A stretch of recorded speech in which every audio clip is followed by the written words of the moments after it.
Our next presenter is Charles Cohon. He's the CEO and president of the Manufacturers Agents National Association. And the Manufacturers Agents National Association is a bit of a mouthful, so it's otherwise known as MANA. He's been an invited speaker at the Harvard Business School on Salesforce outsourcing, and is also a frequent speaker at industry trade events and conferences. But MANA is a trade association dedicated to advancing the independent manufacturer's rep through education and a really cool back-end matchmaking system. But Charles also really shares a cool alma mater with my wife. He went to the University of Chicago, where he earned his MBA with honors from the Booth School of Business, and he was also a founder of a very successful Illinois rep firm for nearly 30 years before joining MANA. So he really understands the perspective on both sides of the coin. I appreciate you joining us, Charles. Thank you so much. Well, Joel, I'm very happy to have the opportunity. I hope I can live up to your introduction. Well, I'm sure you will. But the first question is, what is the most common mistake that reps and their clients tend to make in their relationship together? Joel, in a lot of cases, a manufacturer will come to a rep with sort of the expectation that it's a very transactional kind of thing. You send us orders, we'll send you commissions, and they think of the rep as being sort of coin operated. In actuality, the successful relationships of manufacturers and reps are very much partnerships. I'm aware of some cases where a manufacturer and a rep will be together as long as 70 years across 3 generations of management of that rep firm. The reps and manufacturers who are the most successful will tell you that it's not just business, it's personal. So it's really like forming a friendship, just as any other good relationship is really built on. Personal relationships have a lot to do with successful relationships with manufacturers, reps, and the aim of having a partnership that a rep is a part of the team, not a vendor, is very important to successful relationships. Okay, well, that lends perfectly to our next question that came from a member. What are the benefits of having that kind of a great relationship with an agent or a rep instead of treating them like any other contractor or employee? If you treat a rep like a vendor, the rep's expectation is the relationship does not have longevity, and the amount of time a rep will spend promoting your product, working on your line, is in direct proportion to the extent to which the rep believes that that investment of their time is working toward a long-term, mutually productive and mutually profitable relationship. As soon as a rep gets the sense that it's a transactional, likely short-lived relationship, that rep will divert his or her time away from that relationship to working with manufacturers that the rep feels they do have long-term potential with. I think you made a great point there. And to elaborate on that, is there anything that a manufacturer can do to really help build that relationship past just that initial stage? A lot of it really, there's a great quote from Vince Lombardi that I'll paraphrase. A lot of people want to bring things into the game that really aren't there. The thing that's in the game, the thing that makes and breaks the game, is just blocking and tackling. And what the manufacturer can do to really be successful with reps is all basic blocking and tackling. Treat the rep as a partner. Say what you'll do and do what you'll say. Do things for the rep that will make the rep look good with their customers, and ship on time, ship a quality product, pay commission on time. That's one of the things that manufacturers may take a little bit loosely, but for reps it's very important. A manufacturer, if they feel the rep is a part of the team, the manufacturer's employees would be shocked if their paycheck was even a day late. The rep, if they're a part of the team, has a reasonable expectation that their pay, simply because it's based on performance, not a wage, ought to be paid on just the same regular frequency and timely basis as you would if you were a direct employee. That's a great point. And what are some of the things that the a wholesaler or a manufacturer really look for when they're trying to consider between agents or reps? When there's a wholesaler relationship involved, the thing that manufacturers and wholesalers should be looking for is the rep specifically and solely looking to sell material and put it on the wholesaler's shelf, and then it's the wholesaler's responsibility to sell it? Mm-hmm. Or is the rep going to work with the salespeople of the wholesaler, make joint calls with those salespeople, train those salespeople, and help the wholesaler to move the product off the shelf and hopefully create reorders? It's so important that the rep not consider the wholesaler to be the customer. The wholesaler is the conduit through which the material flows, but reps that simply push material onto a wholesaler's shelves and then hope that there's going to be someone to go out and sell it because they're not focused on the end user, right, in any way, or on training the wholesaler sales force to deal with the end user. They're doing a disservice to the manufacturer, who won't be getting reorders. They're doing a disservice to the wholesaler, who ends up with dead stock on the shelves. I think that's a great point. And I hear from you, the real thing that takes it to that next level is on both sides to really go above and beyond, to really put that effort out there. And it seems like on both sides, that's what it takes to build that relationship, is to do the unexpected for the other person. Exactly. What we find is that the most successful reps have a different perspective.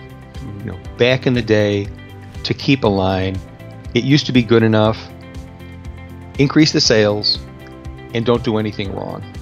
But not, increasing the sales and not doing anything wrong is not good enough anymore. Increasing the sales, yes. Not doing anything wrong, yes. But also looking for things to do right, looking for opportunities to present the manufacturer or the wholesaler or the customer with added value, perhaps that they weren't even expecting. Some level of competitive intelligence, some level of information about what's going on in the territory.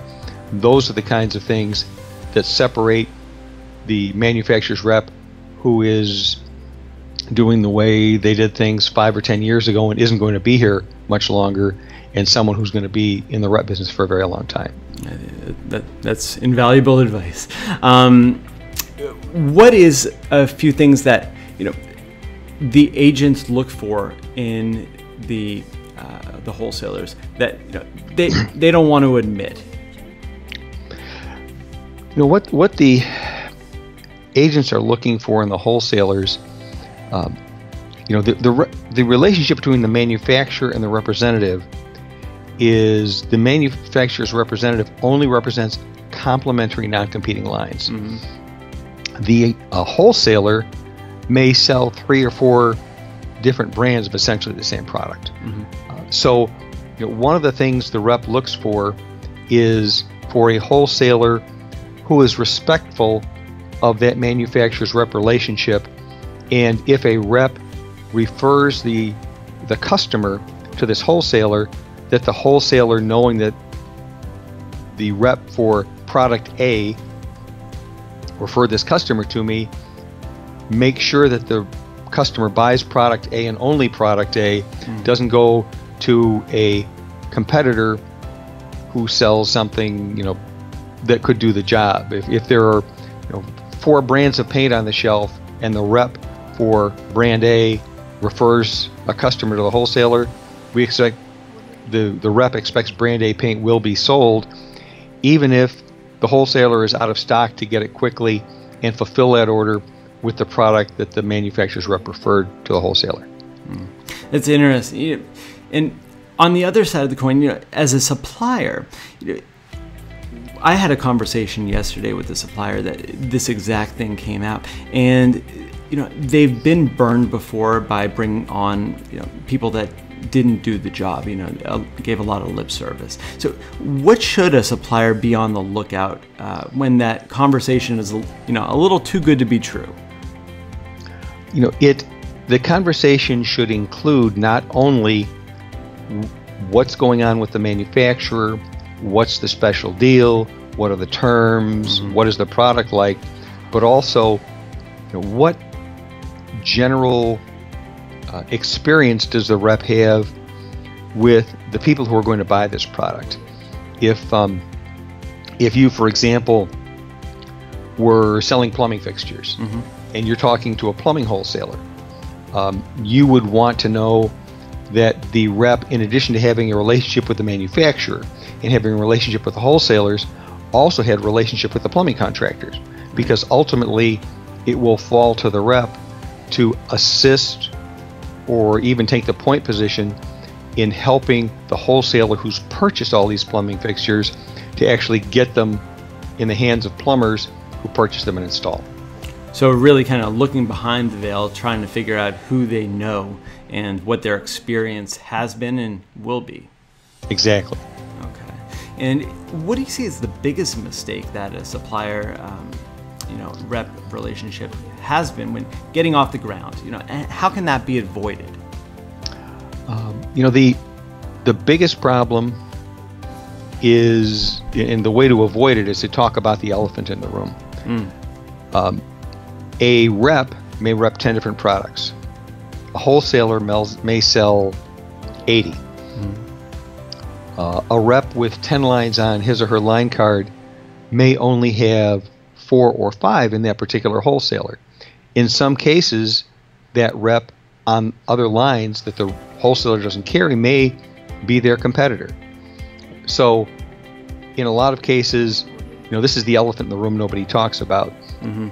And the agreement that forward-thinking wholesalers and forward-thinking reps will have is to say, look, there are going to be cases where I have lines on my line card I'm going to be selling that you are not a wholesaler for. Those orders are going to go through different distributors, different wholesalers. My commitment to you, however, as a rep, is that if you introduce me to someone, I will not use the information that I got from that call to sell products that I can't put through you. So if down the road there's an opportunity to sell to this customer something that you don't sell, I won't use the fact that you introduced me there as a way to get into that customer. Okay. The things that you bring to me, what happens on our calls stays with our calls. We do not take information that you give me and in any way use it to benefit a manufacturer that you don't sell or a wholesaler that is your competitor. That's a tough conversation. I'll give that to you. If you don't have it, they assume the worst. So have the conversation. That's fair. That's fair. And I think that really goes for a lot of things in life. Having that conversation is one of the best things you can do to build that relationship. But one of the members asked an interesting question. They asked, why are reps or agents, why are they so special? And why wouldn't you just hire a sales team? Spend the money, get people that understand your product and only take your product and blast it out there. I mean, there's a couple of reasons. One is the rep's first allegiance is to the territory. The rep is going to be in that territory for 20, 30, 40 years. So the rep knows all the players. The rep isn't going anywhere. A direct salesperson typically has a 2 to 3 year lifespan in a territory. So just as they're starting to get to know the players, the direct factory salesperson in Omaha gets, air quotes, promoted to Dallas. Right. And now the manufacturer has to start all over with someone who doesn't have any relationships, who doesn't understand the product. The rep in Omaha is going to stay in Omaha for all of his or her professional life. And the way that you succeed in a territory is to have your sales agent be someone who lives there, who has a long history there, who's, the rep's kids play on the same softball team as some of the customers' kids, and attend some of the same houses of worship, and they go to the same high schools. It's a much more intimate relationship than you could get with a direct person. And I would say that is the primary reason. That's what I would. So they have those community ties. And do you see that changing as our society changes so much as far as lately? Do you see that evolving at all, and where is it going? There is certainly what we have referred to as a commoditization of the internet, but there are many products that are not sufficiently commoditized that people are comfortable simply buying them, from a website. Mm-hmm. There are products that will require some configuration. There are products that require, some understanding of how to apply them, what the technology is. If you're selling a conveyor, something has to put things onto the conveyor, something has to take things off the conveyor, mm-hmm. and someone who understands what goes on the other two ends is a much more valuable conveyor provider than someone who simply says, yeah, I have conveyors, what do you want? Right. That's an interesting point. So it's really that knowledge behind the scenes that makes that a better sales channel. And I get this question all the time.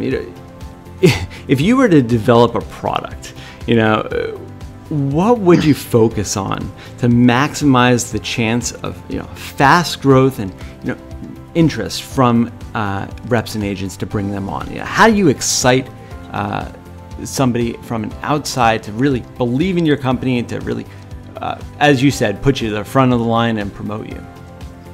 A lot of it just has to do with that blocking and tackling.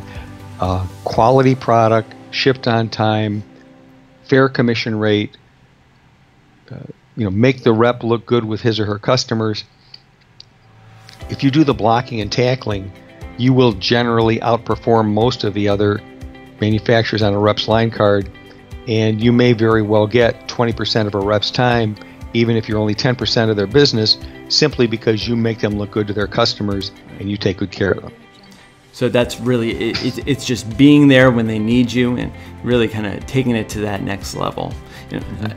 I think that's some of the best advice. Is as we kind of prepare for growth in this coming year, one thing we're really focusing on is what can we do today to really prepare for the success that's to come.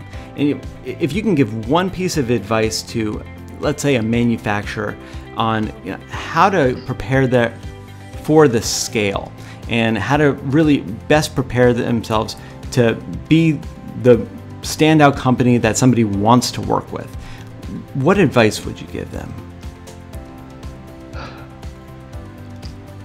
That is something, being the standout company it's not a sprint, it's a marathon.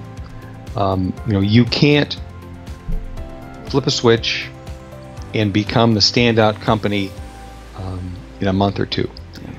It really is a matter of taking charge of your processes, of your operations, of how your customer service engages with customers when the rep isn't a part of the call, and doing the things that need to be done, developing a good reputation. They talk about it takes years to develop a good reputation and only moments to lose it. Let's not forget that it takes years to develop a good reputation. So we need to spend that time. Hopefully the manufacturer started before now, but if not now, then when? Right. Go ahead and make that long-term investment in building a brand and a reputation that people will want to be a part of. I think it's excellent advice, and especially with the internet and the proliferation of information now. There's so much information out there. Building that brand and having that reputation behind you is more important than ever. So I very much appreciate your time today. We're going to be including some information below this video that people can download and really take away. But from our perspective, this kind of information is invaluable. So thank you so much. Hey, Joel, it's been my pleasure. Really enjoyed talking with you today.